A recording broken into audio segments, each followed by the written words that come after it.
Hello, good morning. Welcome to my vlog. And for today's video guys, ay pakikita po sa inyo yung aming saging saba. Yan. Ito yung nabili kahapon guys ni ate sa grocery.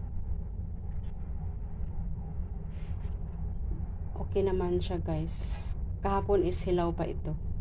Ganito siya kahilaw kahapon guys o nung binili ni ate. Ganyan. So kaya siya medyo green dahil nilagay ko sa rep. Ganyan yung technique ko guys, pag ayaw kong kumain ng medyo hinog or masyadong hinog, ang ginagawa ko ay nilagay ko sa rep. Kaya nito. Ay ano pa to, pag kasaing ito medyo matigas. Yan, ganun yung technique ko. So, kasi kung hindi ko ito nilagay sa rep guys, ang kinalabasan is, ngayon is ganito na siya. Kasi diba may kalboro naman yung mga nabibili na mga saging sa grocery. Kaya, kung hindi ko siya nirep, kanya na siya ka hinog. Yan. Pero, ang layo ng diferensya guys, oh. Yan.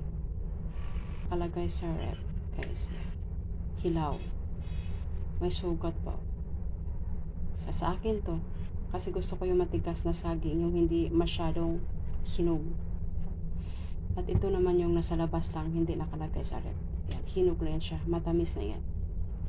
So, malamang itong akin is hindi yan matamis kasi ano pa yan siya, oh. Kalboro yan eh. Nagdilaw lang yan siya dahil sa nilagay na pampahinog. So, iyon, ito.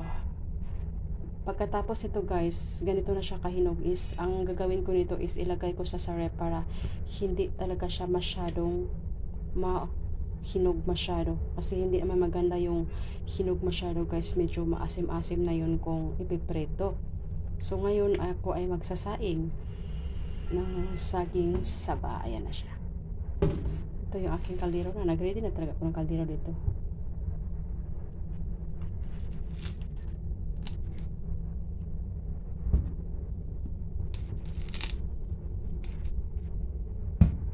So ayan guys. At ito yung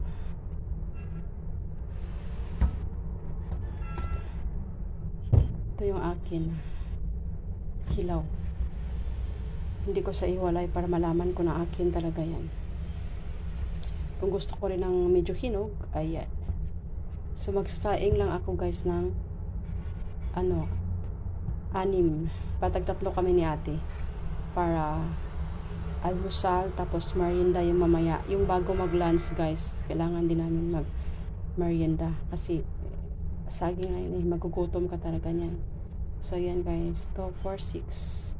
So ito yung aming almusal ngayon ni ate. So itong natira guys, ayan, 2, 4, 6, 7 ay inalagay ko ito sa rep para hindi siya mahinog masyado. Ganon yung technique.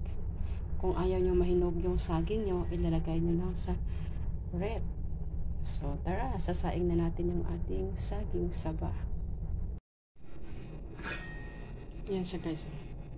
Ang hilaw at ang hinog.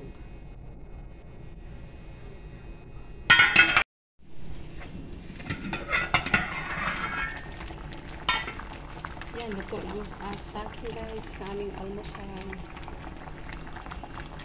Yan yun, masarap. Yan na po yung aming almusal na saging nilaga. At andito na rin po yung aking brown coffee. So, ito yung ano guys, hindi nakalagay sa rep. Yan. Medyo ngalata nga lang yung pagkasain ko. Ayan siya. At ito naman yung hilaw. Na-overcook kata siya guys kasi hindi na siya magandang kulay.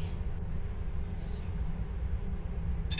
ito siya guys, yung hilaw ay gustong-gusto ko to kasi hindi matamis. Yan siya. Hilaw, hindi yan siya matamis. Pero kaya ganyan yung kulay niya guys, na parang hinog na hinog dahil ang tawag niyan is overcook. Yan, kaya dapat siya ay medyo puti pag hindi overcook. Siya dilaw masyado, akala mo kung hinog na hinog. Ayan, tikman natin ito. Masarap siya guys, hindi siya matamis. Kaya ganyan yung gusto ko.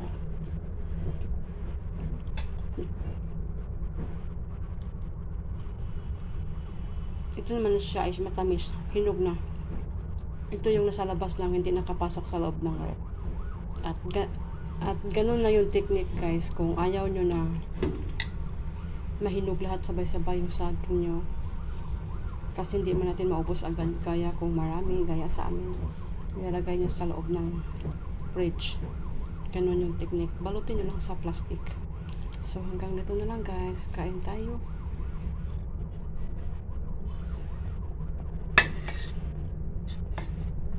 Pasensya na kayo sa aking tasa na may ano yan, may bata. Ayan, hanggang dito na lang. Maraming salamat sa panonood ng aking upload ngayon about my almusal, simple food. At itong isa guys, merienda mamayang kuan, mga late morning. God bless everyone. Thanks for watching. Kain tayo ng saging at hindi mawawala yung ating coffee. Happy Tuesday everyone. Bye bye. Please like and subscribe to my channel. Bye everyone.